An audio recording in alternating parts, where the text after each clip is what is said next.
آقا کریم علیہ السلام نے ارشاد فرمایا 3 اشخاص ہیں اللہ قیامت کے دن ان کے ساتھ ہم کلام نہیں ہوگا اور نہ ان کی طرف نظر رحمت سے دیکھے گا۔ ان 3 اشخاص میں سے ایک شخص کا ذکر کیا کہ ایسا شخص جو کسی ارض فلات میں، کسی جنگل میں، کسی اجاڑ میں تھا اور اس کے پاس پانی موجود تھا، اور کوئی اور شخص بھی اس جنگل میں پھنسا ہوا ملا تو اس نے اس سے 2 گھونٹ پانی مانگا، حالانکہ اس کے پاس اتنا پانی تھا کہ اگر 2 گھونٹ پانی دے دیتا تو اس کے پاس تو پانی پھر بھی موجود رہتا، لیکن اس نے اس ڈر سے کہ ابھی میرا سفر لمبا ہے تو میں اس کو کیوں دوں، تو اس نے پانی نہیں دیا۔ کل قیامت کا دن ہوگا تو اللہ اس شخص کی طرف نظر رحمت سے نہیں دیکھے گا، کہے گا کہ میرے بندے نے تجھ سے پانی مانگا اور تو نے نہیں دیا، آج میں بھی تیری طرف التفات نہیں کروں گا۔ تو اللہ کے بندوں سے پیار کرنا یہ اللہ سے پیار کی دلیل ہے۔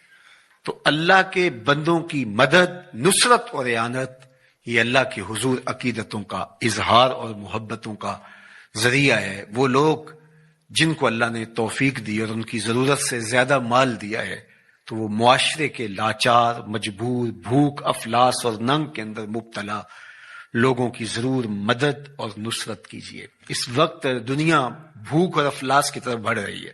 آمدہ اطلاعات کے مطابق ہماری ہمسائیگی میں افغانستان کے اندر 20 ملین لوگ، 2 کروڑ لوگ، ان کا بھوک سے مرنے کا اندیشہ ہے۔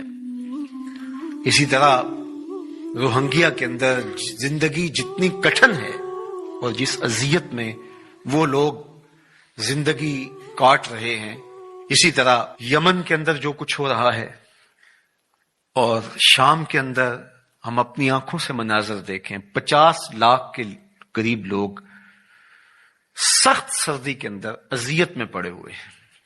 زیادہ تعداد بچوں کی ہے اور یتیموں کی ہے، بیوگان کی ہے، بوڑھوں کی ہے، مفلوق الحال لوگ جبر مسلسل کی طرح زندگی کے دن کاٹ رہے ہیں۔ ہمارے تھر کے اندر دیکھیے، زندگی کی بنیادی سہولتیں بھی ان کو نصیب نہیں ہیں۔ جس کٹھن اور تلخ زندگی سے وہ لڑ رہے ہیں، وہ زندگی گزار نہیں رہے، زندگی کاٹ رہے ہیں۔ ان کی سانسیں نیزوں کی انیاں ہیں۔ اذیت، تکلیف، بھوک، ننگ، افلاس، فاقے، بے چینی، اضطراب، دکھ، محرومیاں، ذرا ان سب بے بس، مجبور اور لاچار لوگوں کا ایک تصور کیجئے، اور ہم اپنے گھروں کے اندر جو آسودہ زندگی بسر کر رہے ہیں، تو کیا ہمارے اوپر لازم نہیں ہے کہ اللہ کا شکر بھی ادا کریں اور ان لوگوں کی مدد کے لیے مقدور بر اپنا کردار بھی ادا کریں؟ اللہ امت مسلمہ پر آسانیاں پیدا فرمائے۔ اگرچہ کوئی کافر ہو، حتیٰ کہ کوئی جانور بھی ہو، بھوک، ننگ اور افلاس میں مبتلا ہو، ہمارا دین اس کی مدد، نصرت، اعانت اور تائید کی ترغیب دیتا ہے۔ ہمارے مذہب کا ہمارے لیے حکم ہے کہ ضرورت مندوں کی ضرورت کو پورا کرو، اس کا مذہب پوچھے بغیر، اس کا مسلک معلوم کیے بغیر، اس کی ذات پوچھے بغیر، اس کی شہریت پوچھے بغیر۔ جہاں بھی افلاس میں، غربت میں، بے چینی اور بدحالی میں کوئی بھی ہو، آپ اس کی مدد کریں، اس کی نصرت کریں۔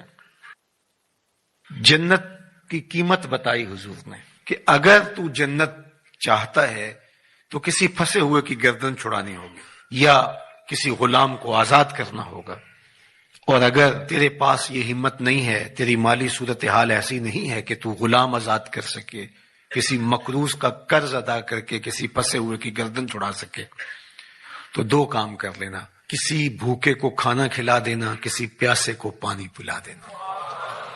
ان 2 چیزوں کے بدلے کے اندر تیرا رب تجھ کو جنت عطا کرے گا۔ یہ سودا کوئی مہنگا تو نہیں ہے۔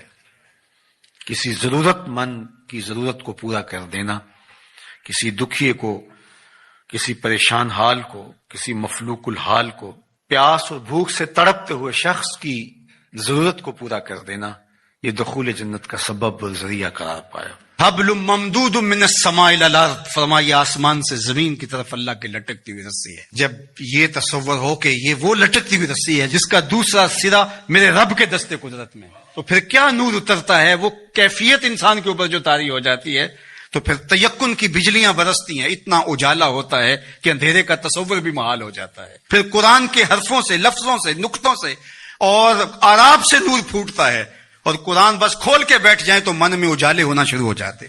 جب یہ تیقن انسان کے ساتھ جڑ جائے، چے جائے کہ قرآن کھول کے پڑھا جائے، سمجھا جائے، مفاہیم و مطالب کو جو ہے وہ سمجھنے کی کوشش کی جائے، یا کسی عالم یا کسی صاحب نظر کی صحبت میں بیٹھ کے قرآن سیکھا جائے، پھر تو جو روشنیاں برستی ہیں، من میں اجالے ہوتے ہیں۔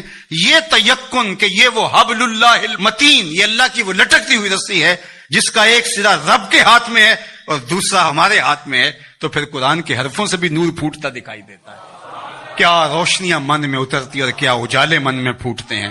تو فرمایا وَمَنِ ابْتَغَى الْهُدَى فِي غَيْرِهِ أَضَلَّهُ اللَّهُ وَهُوَ حَبْلُ اللَّهِ الْمَتِينُ، وہ اللہ کی لٹکتی ہوئی رسی ہے۔ وَهُوَ الذِّكْرُ الْحَكِيمُ، اللہ اکبر، یہ حکمت والا ذکر ہے۔ اس سے ضیائیں بھی پھوٹتی ہیں، روشنیاں بھی پھوٹتی ہیں، اور حکمت کے اجالے بھی نکلتے ہیں اس کتاب کے۔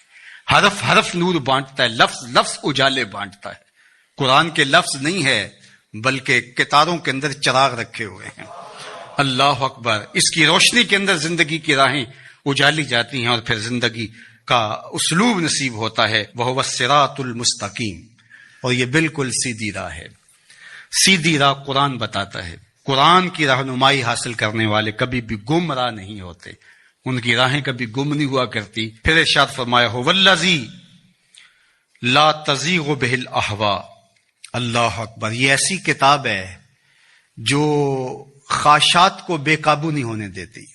یہ کتنی بڑی بات میرے حضور نے فرمائی۔ انسان اپنی خواہشات کے پیچھے ہی لگ کر کے گمراہ ہوتا ہے۔ بلکہ میں آپ کو ایک اور بات بتاؤں، اور وہ یہ کہ ہر دور کے اسلوب بدلتے ہیں۔ اب خط تو نہیں آتا، اب میسج آتا ہے، دور بدل گیا ہے نا۔ اب اونٹوں کے اوپر تلواروں سے لڑائی تو نہیں، اب تو بٹن دبانا ہے اور میزائل